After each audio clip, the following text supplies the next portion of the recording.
Bonjour à toutes et à tous, une vidéo pour vous présenter une presse à rouleau do it yourself très simple à réaliser puisqu'il vous suffit d'une scie, d'une perceuse et d'une pince à riveter pour réaliser cette presse qui vous permet d'imprimer des gravures en bosse et en creux. C'est une évolution de la presse donc on vous l'a déjà présenté, donc je vous remets le lien ici. Alors pour revenir rapidement sur le principe d'une presse à rouleau c'est un principe très simple puisqu'il suffit de faire passer un plateau sous un rouleau presseur, mais ça nécessite une précision de réalisation qui est difficile à atteindre pour un bricoleur. Donc là, l'idée, c'est d'enchasser le rouleau sous deux roulettes du commerce. Ça évite de devoir centrer un axe sur le rouleau.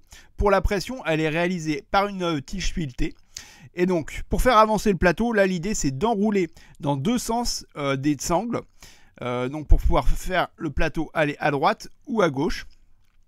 Et sur ce tube carré sur lequel sont enroulées les sangles, on vient le mettre dans deux trous réalisés sur des planches sur le flanc de la presse. Donc je vais vous montrer ça en démontant la presse. Donc tout d'abord, la traverse haute avec ces deux rangées de roulettes du commerce sur lequel roule le plateau, le rouleau, pardon. Là, je défais les sangles du plateau qui sont fixées par des serre-joints.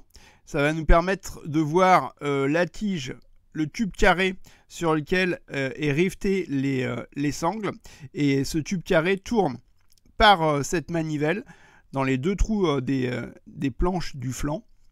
Et donc cette manivelle, elle est faite très simplement avec une planche avec le trou carré sur lequel j'ai vissé deux tasseaux.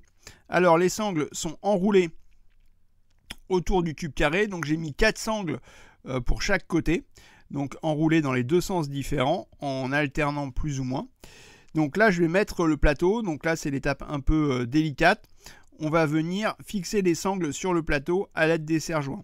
Donc les serre-joints, ça permet de préfixer les sangles. Donc là, je serre pas à fond, je mets les sangles. Donc le plateau est positionné dans une position extrême.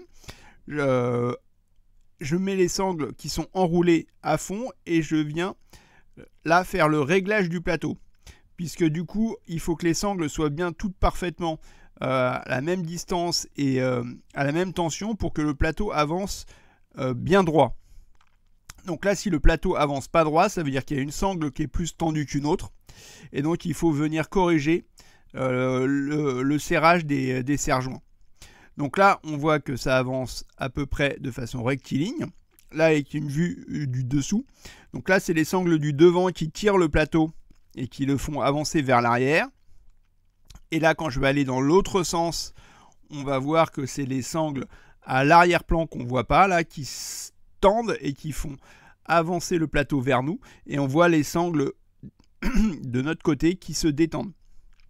On fait une petite impression test. Donc, c'est une impression d'une gravure en bosse qui est réalisée sur du Forex et que j'encre ici avec une encre Aquawash. Donc là, je viens positionner la gravure sur la presse et je vais pouvoir faire l'impression.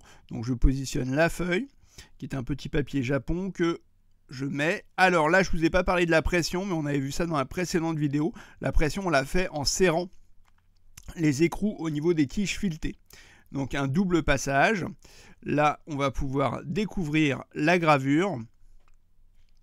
Une petite gravure qui est une vue un petit peu imaginée de Chamonix qu'on a ramené de nos vacances. Donc si vous avez des infos ou des questions supplémentaires, n'hésitez pas à nous contacter, c'est toujours avec plaisir qu'on y répond. Et puis très bonnes impressions à toutes et à tous. Merci.